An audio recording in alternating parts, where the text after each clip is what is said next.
Cuando pregunto qué alimentos consideran más peligrosos, casi siempre escucho lo mismo.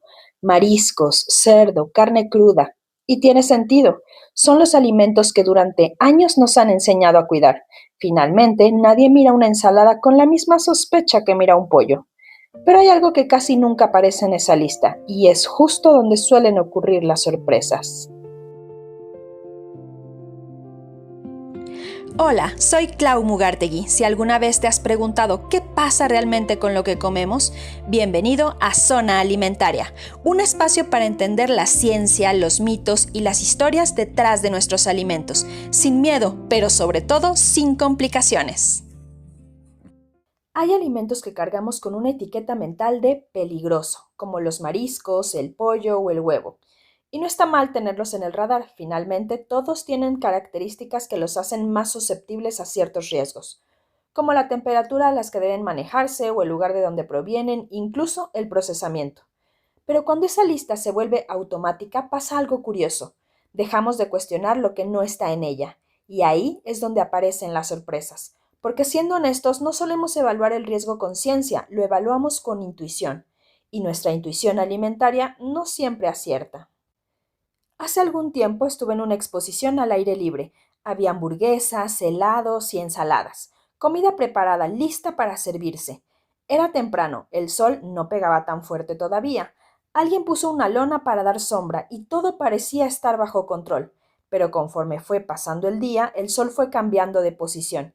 El aire de los coches también empezó a llegar, y yo veía cómo las condiciones iban cambiando, la temperatura subiendo, y la lona ya no cubría lo que debía cubrir. Desde muy temprano les dije que acomodaran todo de otra manera, previendo un poco lo que pasaría más tarde, que cuando bajara el sol la comida iba a estar expuesta. ¿Me hicieron caso? No. Y cuando ocurrió lo que ya había anticipado, tuvieron que correr a mover todo. Lo que me quedó de esa experiencia no fue el desenlace, fue algo más simple. Nadie había pensado en la comida como un riesgo en movimiento. El peligro no estaba en el alimento, estaba en las condiciones que nadie estaba monitoreando. Y creo que eso es lo que hace tan difícil hablar de inocuidad, porque muchas veces seguimos buscando el riesgo en el alimento, cuando en realidad el riesgo suele estar en algo mucho menos visible. Y eso es exactamente lo que pasa con algunos alimentos cotidianos. No los cuestionamos porque no los asociamos con riesgo. Se ven inocentes, frescos, naturales, saludables. Incluso, por ejemplo, los brotes germinados. Cuando pregunto en clase si los consideran peligrosos, casi nadie levanta la mano. Se ven tan inocentes, me dijo una vez una alumna. Y tiene razón, se ven inocentes, pero los brotes germinados crecen en condiciones de temperatura y humedad que también son ideales para ciertos microorganismos, y su manejo tiene requisitos específicos que muy poca gente conoce.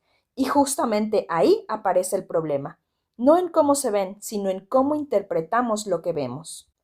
Luego está el arroz, uno de los alimentos más consumidos en México, y uno de los que más tranquilidad nos genera, porque está cocido, y el arroz es uno de mis ejemplos favoritos, precisamente por eso, porque suele sorprender mucho cuando lo menciono. La idea de que un alimento cocido pueda seguir representando un riesgo no encaja con nuestra intuición. Pero existe una bacteria llamada Bacillus cereus que puede sobrevivir a la cocción en forma de espora, y cuando el arroz cocido se deja enfriar lentamente o se almacena de forma inadecuada, esa bacteria puede multiplicarse y producir toxinas. Toxinas que además pueden resistir el calentamiento posterior. Eso significa que recalentar el arroz no necesariamente elimina el riesgo, y ahí aparece otra vez el mismo patrón. No desconfiamos del arroz, confiamos en él precisamente porque creemos conocerlo. Y hay más, las frutas cortadas que se exhiben en puestos callejeros, el melón en cubos que lleva horas al sol, la ensalada de fruta que compraste en la mañana y guardaste sin refrigerar hasta la tarde, o los vegetales listos para consumo, esos que vienen en bolsita, lavados, listos para comer, que a veces ya no están tan listos como parecen. Y lo curioso es que cuando vemos fruta cortada o vegetales frescos, pocas veces pensamos en riesgo. Pensamos en algo natural, en algo saludable, en algo que en teoría debería ser seguro, y precisamente por eso lo cuestionamos menos. Los alimentos que más nos preocupan no siempre son los que más nos sorprenden. Y no lo digo para generar miedo, lo digo porque hay algo muy humano en esto. Tendemos a sobrevalorar los riesgos que conocemos y a subestimar los que no. Si alguien me dice, ten cuidado con los mariscos, lo proceso. Pero si alguien me dice, ten cuidado con los germinados, me cuesta más creerlo, porque no encaja con la imagen que tengo de ese alimento. Y esa brecha entre la percepción y la realidad es exactamente donde viven muchos de los problemas de inocuidad alimentaria.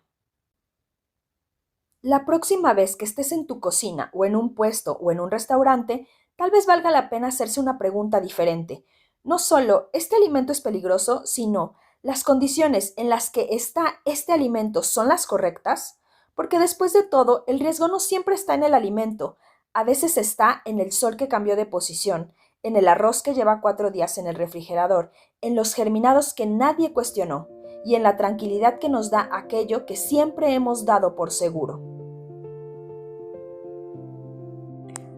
Gracias por acompañarme en este episodio. Yo soy Clau Mugartegui y si te interesa seguir explorando la ciencia, los mitos y las historias detrás de nuestros alimentos sin miedo, pero sobre todo sin complicaciones, te espero en el próximo episodio.